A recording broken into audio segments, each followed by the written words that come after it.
My name is Ricky from Motionless in White, and you are watching Ramzine.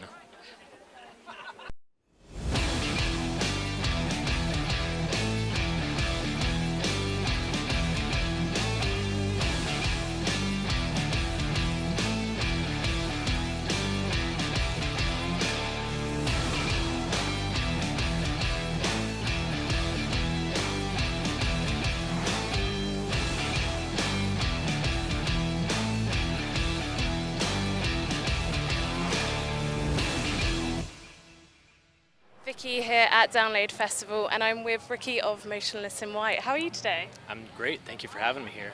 Are you excited for your set at Download today? I'm very excited. It's going to be a very fun show, I think. Yeah, I'm actually going to make sure I go and watch it. I'm so excited. One of my favourite tracks at the moment is Werewolf, and I wondered if you could talk a bit about that track and maybe some of the references in it.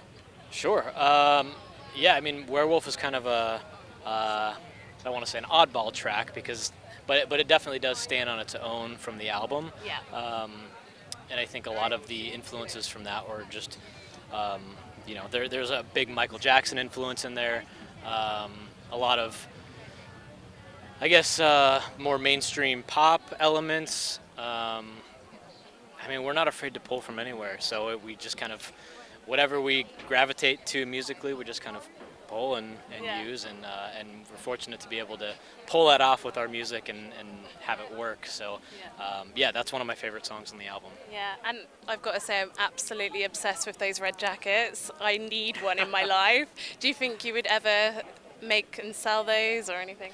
I don't know. Maybe we've talked about it a little bit, but it's never really gone beyond that. Where there's a guy that makes jackets that are based on some of our stuff that he does really good work. I think he's from the UK as well. Yeah, I think I know who you mean. Saints of the Undead. Yeah. No, I've been on his website for sure. If those come on sale, I will definitely be buying one because they're just badass. They're so cool. They're really great. He does great work.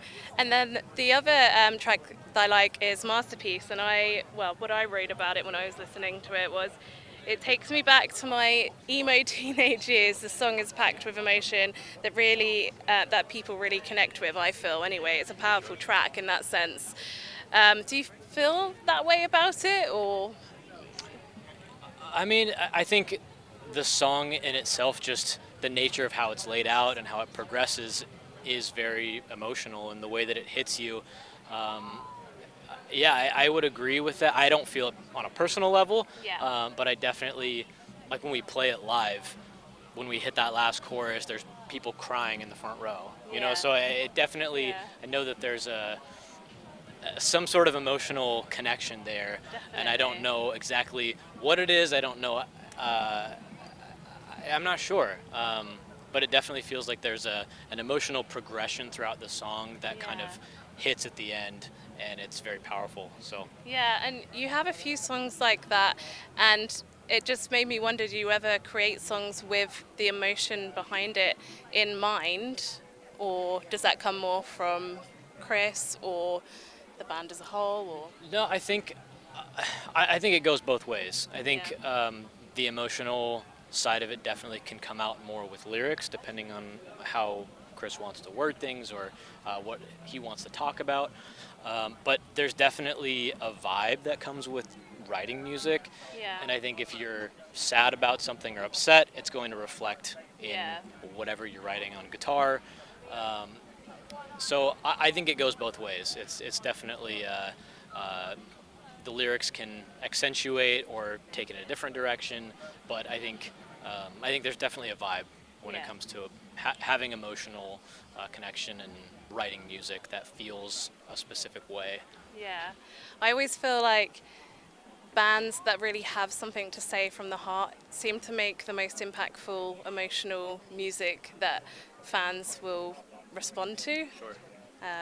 But you got some great tracks on the new album as well, and I really like Cyberhex, and I wondered if you could talk a bit through how that song came together. Sure. Cyberhex is that's the first song on the album, and or no, that's not the first song on the album. That was the first single, and my brain's frazzled.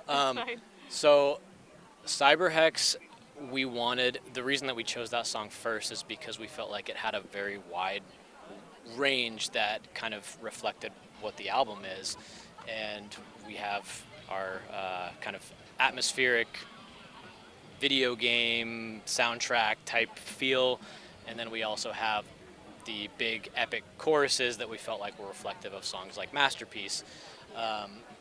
And yeah, that song is a song that we were able to just kind of pull from all of our influences, and we're a band that has historically pulled from films and poetry and all those kinds of things outside of music that we can then imbue in our music. And yeah, so I think Cyberhex is a great example of that and the versatility of what we can create.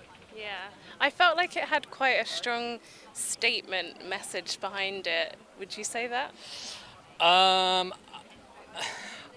I know the lyrical content and Yeah. the intention behind it, so I don't know if I can answer that from your perspective. Yeah, yeah. But I know what Chris was intending with it, and I don't want to spoil it because I like for people to have their own interpretation of art. So, Yeah. so yeah, Yeah, I like that. And to be honest, that is often a response from bands when you know, try and ask those sorts of questions, because music is for everyone to interpret how they want to interpret it, and people will interpret it in all sorts of different ways. Absolutely. And like when you're reading through the comments and you know people are saying this particular track helped me through addiction, or you know whatever it might be, grief and things like that, it's nice that people can connect to music in that way. So it's Download's 20th anniversary. You guys have played here a few times Yep. now. Are you going to be mixing up the set at all today, or anything special? Or I don't know if I can say. well, this All will I can go say is out we're excited to play. We're Yeah. very excited to play. Download has always been amazing. The crowd has always been nuts, and it's typically one of the biggest shows that we play whenever we do play these. So we're very excited to be here and be a part of it. And Download's a blast every time Yeah. we're here. So And this year it's sold out, and the site is massive. it's crazy. It's yeah. so cool. Yeah. So what's coming up next for Motionless in White, just in general? After this, we have about a week off, and then we jump right into a tour with In This Moment. That's in the States. And then after that, we go out and do a headliner with Knocked Loose, and I think that's all I can talk about at the moment. But Yeah. but it's a busy year. Yeah, busy year. I was speaking to Alicia of the Cherry Bombs, and she was telling me that she had some involvement in the stage performance, some of your live shows. Yes. So that might add some elements, maybe Yes. at Download, I'm not sure, or maybe after that on the tour. Yeah, I don't know if I can say more than that, but we've had some of their group dance with us at our Trinity show, Trinity of Terror tour, the third one that we did, and there's talk of more of that. I don't know if I can say too much because I don't want to spoil it, but yeah, there's definitely talk there for sure. That will be amazing anyway, if it happens. And yeah, can't wait to see your set later on today, and have a lovely weekend. Thank you. Appreciate Thank you you. having me. Cheers. Thank you.